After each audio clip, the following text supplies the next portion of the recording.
Piche yang berasal dari Pendang, Kedah merupakan seorang bekas graduan ijazah Master Teknologi Informasi dari Universiti Kebangsaan Malaysia. Beliau mula menyertai pasukan polis pada Disember 1991. Sebaik saja menamatkan kursus kepolisian dengan tugas pertamanya sebagai pegawai di Jabatan Siasatan Jenayah. Setelah 3 tahun, beliau dipindahkan ke Jabatan Cawangan Khas Bukit Aman.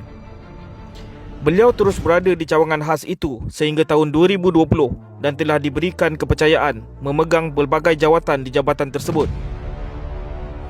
Datuk Ayub Han juga merupakan salah seorang pegawai muda yang ditugaskan dan diberikan kepercayaan untuk menguruskan meja anti keganasan yang ditubuhkan pada 1995 sebelum meja tersebut dinaikkan status kepada unit yang lebih besar dengan peruntukan khas yang diberikan bagi mengendalikan kes berkaitan keganasan di Malaysia.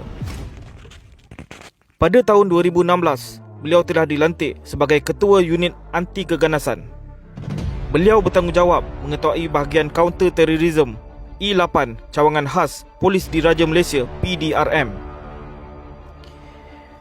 Datuk Ayub Han mempunyai sejarah yang cukup panjang dalam membantras elemen keganasan dalam negara kita. E8 telah bekerja di belakang tabir sejak 1990-an memerangi keganasan di tanah air. Dari kumpulan dan sel pengganas dari Al-Qaeda, Jemaah Islamiyah JI kepada kumpulan Mujahidin Malaysia serta Daulah Islam Daesh telah dilumpuhkan hasil usaha berterusan E8. Sejak menyertai E8, ancaman bunuh yang diterimanya bertali arus menjadikan beliau adalah antara pegawai polis yang paling banyak menerima ancaman ugutan. Dalam tahun 2016, pengganas yang paling dikehendaki Malaysia, Muhammad Wandi Muhammad Jadi, telah mengeluarkan ancaman bunuh terhadap Datuk Ayub Han, dan ancaman berkenaan adalah permulaan terhadap pelbagai ancaman-ancaman berat yang lain terhadap beliau yang diterima daripada ahli dan penyokong IS. Atas tindakan beliau yang dikatakan agak keras dan tiada kompromi dalam menahan individu yang dikatakan terlibat dalam aktiviti keganasan. Walaupun berdepan dengan ancaman, Datuk Ayub Han terus menjalankan tugas beliau dan ada kalanya pergerakannya sedikit terbatas sehingga terpaksa dilindungi ketat anggota keselamatan.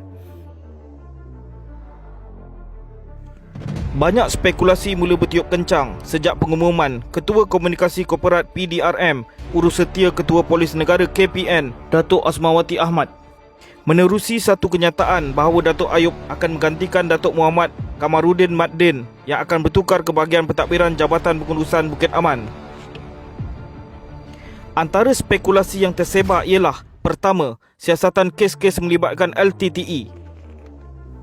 Ini kerana pada masa itu, Datuk Ayub yang mengetuai bahagian Counter Terrorism E8 Cawangan Khas Polis Diraja Malaysia PDRM dalam keadaan kemuncak mengendalikan kes-kes yang melibatkan LTTE di Malaysia. Ini termasuklah penahanan 12 individu melibatkan 2 ahli Dewan Undangan Negeri Adun.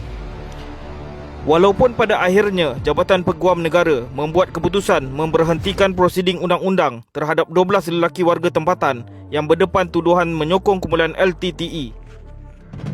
Kedua, disebabkan penukaran Ketua Polis Johor Datuk Kamarudin Maddin dengan insiden membabitkan kejadian provokasi terhadap Menteri Belia dan Sukan pada masa itu, Syed Saddiq Sheikh Abdul Rahman di Ulu Tiram, Johor pada Februari 2020. Pihak berkuasa negeri itu telah didakwa gagal mengambil tindakan pantas semasa kejadian di satu majlis yang dihadiri menteri berkenaan yang pada mulanya hanya satu majlis biasa. Ketua Polis Negara Tan Sri Abdul Hamid Bado apabila ditanya mengenai spekulasi berkenaan enggan mengulas lanjut.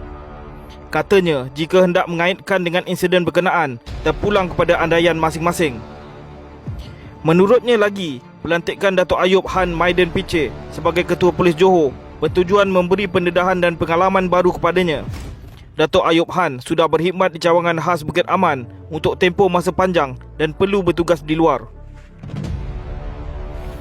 Datuk Ayub dalam masa yang sama menerima dengan hati terbuka. Jawatan Ketua Polis Johor dianggap sebagai kerusi panas jika dibandingkan dengan 14 negeri di Malaysia kerana individu yang memegang jawatan tersebut harus berdepan serta perlu berurusan dengan keluarga diraja Johor. Dalam tempoh yang singkat, Datuk Ayub Han telah meneruskan prestasinya yang cemerlang dalam mengetuai Badan Berkuasa Negeri Johor membentras jenayah. kerap kali berita-berita kejayaannya mendapat liputan luas di media arus perdana. Antaranya, 24 Jun 2020, pasukan polis Johor telah berjaya menumpaskan sebuah rantaian sindiket penyeludupan migran asing geng Otong di perairan timur Johor. Ia sekaligus membawa kepada pendakwaan terbesar dalam sejarah iaitu 51 anggota sindiket pada 2 Julai 2020. Dalam masa yang sama, 3 pegawai imigresen ditahan kerana menjadi tali barut. 3 pegawai Jabatan Imigresen Malaysia JIM dan seorang anggota pasukan polis Merin PPM ditahan susulan operasi perterusan polis negeri ini ke atas sindiket-sindiket penyeludupan migran sejak Mei lalu. 29 November 2020, 9 anggota polis dan seorang awam ditangkap terbabit dalam pengedaran dadah di dalam lokap di Ibu Pejabat Polis Daerah IPD Kota Tinggi pada 29 November lalu. Penangkapan ini adalah susulan tindakan Jabatan Siasatan Jenayah Narkotik JSJN IPD Kota Tinggi membuat ujian saringan air kencing ke atas 16 banduan daripada penjara Ulu Choh yang ditahan di lokap itu pada 22 November lalu. 17 Januari 2021, pasukan polis Johor berjaya melakukan rampasan dadah terbesar dalam sejarah polis Johor. Polis Johor membongkar 3 stor dan makmal dadah sekaligus, merampas berbagai jenis dadah bernilai 201 juta ringgit yang boleh menampung 11.3 juta penagih dalam serbuan sekitar bandaraya ini. Siasatan mendapati sindiket penyeludupan dadah ini beroperasi sejak 2018 dengan membawa masuk bahan mentah serta peralatan dari China yang mampu bertahan selama 3 tahun. Berita kejayaan menumpaskan sindiket dadah ini turut mendapat pemerhatian Tengku Mahkota Johor TMJ yang berangkat ke Dewan Dato' On Ibu Pejabat Polis Kontijen Johor bagi bertemu pegawai-pegawai Jabatan Siasatan Jenayah Narkotik Johor dan mengucapkan syabas. Syabas dan tahniah diucapkan kepada Dato' Ayub Han dan semoga terus cemerlang dalam membenteras jenayah di negeri Johor. Sekian saja untuk kali ini. Jika terdapat sebarang pandangan